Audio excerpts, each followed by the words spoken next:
In this video essay, we will talk about some narratological questions.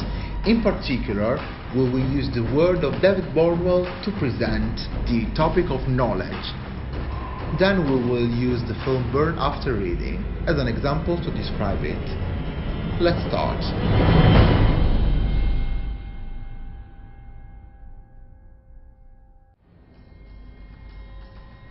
Presented with two narrative events, we look for causal or spatial or temporal links. The imaginary construct we create, progressively and retroactively, was termed by formalists the fabula, sometimes translated as story. The sujet, usually translated as plot, is the actual arrangement and presentation of the fabula in the film. Choosing what to include in the sujet and what to leave tacit, deciding how to retard the sujet and where redundancy is needed, such particular sujet tactics depend on broad narrational strategies. How can we characterize these strategies? Every film will employ norms of relevant knowledge for our construction of the fabula. We know these norms through acquaintance with genre conventions. The range of knowledge the narration has at its disposal can be more or less restricted. Furthermore, we need to underline that there is a difference between spectator's knowledge and character's knowledge. For example, in a mystery movie, usually the spectator's knowledge coincides almost entirely with the protagonist's knowledge. Harry, what is it? The stuff that dreams are made of.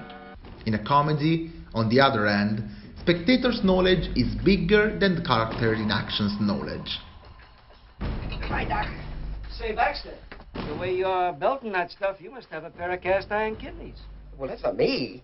I mean, just once in a while I have a few people in for a drink. As a matter of fact, you must be an Iron Man all around. From what I hear through the walls, you got something going for you every night. I'm sorry if it gets noisy. Unlike prose fiction, the fictional film seldom confines its narration to what only a single character knows. Most commonly, portions of the sujet will be organized around one character's knowledge, and other portions will confine themselves to the knowledge held by another character. Such restrictions and divisions will inevitably create gaps in the fabula. In the movie Burn After Reading, the questions regarding the plot and how the ignorance of information creates gap in the construct of fabula is particularly explicit. The member of the CIA, indeed, have the diegetic task to find the logical links between all events they see. They are the only ones who are aware, or should be aware, in a film where all characters are unaware. Okay, first things first. The film starts with Osborne Cox, John Malkovich, that gets kicked out of Secret Services. What? Why? In fact, we're moving you out of SIGINT entirely. Just no discussion, just you're out? So he loses the ability to know, and during all the movie, he doesn't know. He doesn't know her wife betrays him with Harry, George Clooney. He knows about us, little prick. Don't be such an arse, he doesn't know a thing. That she wants a divorce. That she rummages through the files of autobiography he is writing. Then he doesn't know how his memoir can be in strangers' hands and who they are.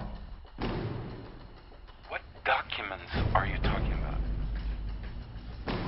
Osborne Cox? Yes! This is... Hello, it's Osborne Cox. Who the fuck are you? What documents are you talking about? Okay. Chad, Brad Pitt, and Linda, Frances McDormand, don't know, obviously, the real value of the CD found in the gym. Numbers, array. Numbers and dates and numbers and numbers and dates and numbers and... I think that's the shit, man.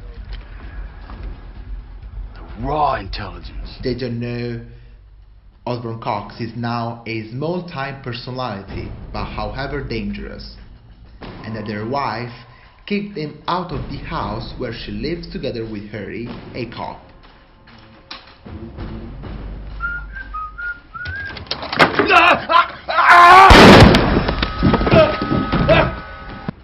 Also, George Clooney's character doesn't know her wife betrays him and she wants a divorce. He doesn't know that the man he killed is the best friend of a lover, Linda. As opposed to other characters, he arrives with the knowledge of this information, but his inability to link all these events bring him in a state of paranoia. Who are you? The CIA? NSA? Your military? Who do you work for?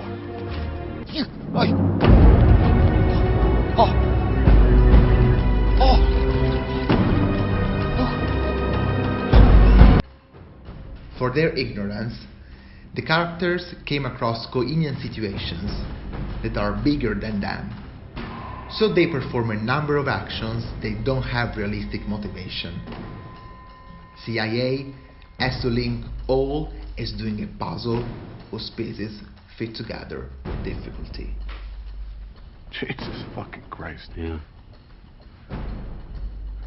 What did we learn, Palmer? I don't know, sir. I don't fucking know either. I guess we learned not to do it again. Yes, sir. I'm fucked if I know what we did. Yes, sir. It's hard to say. Jesus fucking Christ.